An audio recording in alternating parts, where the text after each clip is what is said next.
What will we learn in Personal MBA Part 2? Hello दोस्तों, इस series के पिछले एपिसोड में हम बात कर रहे थे कि आखिर हमें या किसी भी उस इंसान को जिसे बिजनेस के गुर सीखने हैं, ये किताब क्यों पढ़नी चाहिए। तो उन्हीं रीजंस की लिस्ट को आगे बढ़ाते हैं।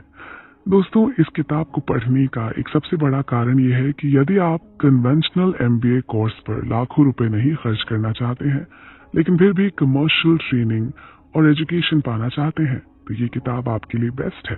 साथ ही इस किताब की इस समरी में बिजनेस की उन सभी बेसिक थियरीज के बारे में पता चलेगा जिससे आप सीख सकेंगे कि एक सफल बिजनेसमैन कैसे काम करता है और बिजनेस के लिए एक अच्छी समझ आप डेवलप कर सकेंगे।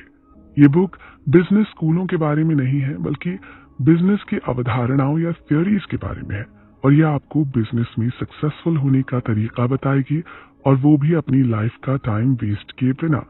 चलिए अब बात करते हैं कि इस किताब में आप क्या क्या सीखेंगे। ये किताब इस तरह से रेडी की गई है जिससे आप एक मजबूत बिजनेस प्रोसीजर को और उसकी टैक्टिक्स की बेसिक बातों को जल्द से जल्द और बहुत अच्छे तरीके से और प्रोफिशिएंसी यानी कुशलता के साथ सीख सकें। सबसे पहली चीज जो इस किताब में हम सीखेंगे वो है कि आखिर बिजनेस काम कैसे करता है, यानी ऐसी थियरीज जो बताती हैं कि बिजनेस कैसे काम करता है और आप अपने रिजल्ट्स को बेटर बनाने के लिए क्या क्या कर सकते हैं। दूसरी ज़रूरी चीज़ जो इस किताब को पढ़कर आप सीखेंगे वो है कि लोग कैसे काम करते हैं। हम सब जानते हैं कि बिजनेस लोगों से ही बनता है और ये दूसरों को बेनिफिट देकर ही चलता है। तो किसी भी बिजनेस को समझने के लिए ये ज़रूरी है कि हम जानें कि लोग कैसे डिसीजंस लेते हैं और उन डिसीजंस पर किस तरह से काम करते हैं। और जब आप ये सीख जाते हैं तो आप ज़्यादा इफ़ेक्टिव तरीके से काम करते हैं और अपने लोगों से बेटर कम्युनिकेट करके अपने बिजनेस रिलेशंस को मजबूत बना सकते हैं। तीसरी ज़रूरी चीज़ है कि तंत्र यानी सिस्टम कैसे काम करते हैं।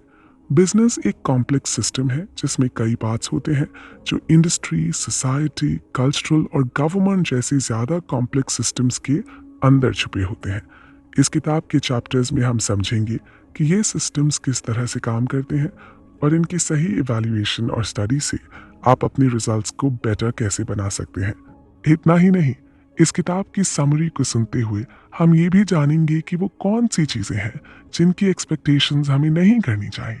जैसे ये समझना कि मैनेजमेंट और लीडरशिप एक ही चीज़ नहीं है। ये दोनों ही किसी भी बिजनेस को चलाने के लिए ज़रूरी है, लेकिन ये उसका एंड रिजल्ट नहीं है। इनका काम कस्टमर्स तक चीज़ों को पहुंचाने में एक बिजनेस की हेल्प करना है। इस किताब में हम बात करेंगे फाइनेंस और अकाउंटिंग की भी, जो कि बहुत ही इंपॉर्टेंट सब्जेक्ट्स हैं, और इनकी बात करते समय हम जानेंगे ऐसे प्रोसीजर्स के बारे में जिनमें रिस्क और जनरल मिस्टेक्स शामिल हैं। लेकिन किसी भी तरह की फाइनेंशियल रिस्क्स के लिए ज़रूरी नहीं है कि आप कोई प्रोफेशनल कोर्स करें। आपको सिर्फ इनसे जुड़ी कुछ बेसिक बातों और चीज़ों को जानने और सीखने की ज़रूरत है।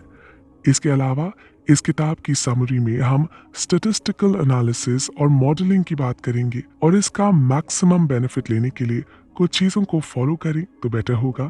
जैसे कि ज़रूरी नहीं कि इस समरी को आप लाइन बाय लाइन पूरा सुने। सिर्फ पेज पलटने से ही आपको कम कोशिश में भी काफ़ी बेटर रिजल्ट्स मिल सकते हैं। आप अपनी पसंद और ज़रूरत के हिसाब से इस किताब को पढ़ें तो ही आप उन बेसिक्स को अपनी लाइफ में यूज़ कर पाएंगे। साथ ही एक बात का जरूर ध्यान रखें कि इस समरी को सुनते समय अपने पास एक नोटबुक और पेन जरूर रखें, ताकि आप उन चीज़ों को नोट कर सकें जो कि आपके काम की हैं। और आप टाइम टू टाइम इस समरी को सुनते रहें अपनी ज़रूरत के अकॉर्डिंग, ताकि आप चीज़ों और बातों को भूलें नहीं और आपको एक रिमाइंडर मिलता रहे।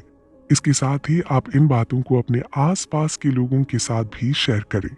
और हाँ, एक बात और, ये पर्सनल MBA बुक की समरी है, ना कि पूरी बुक। तो बस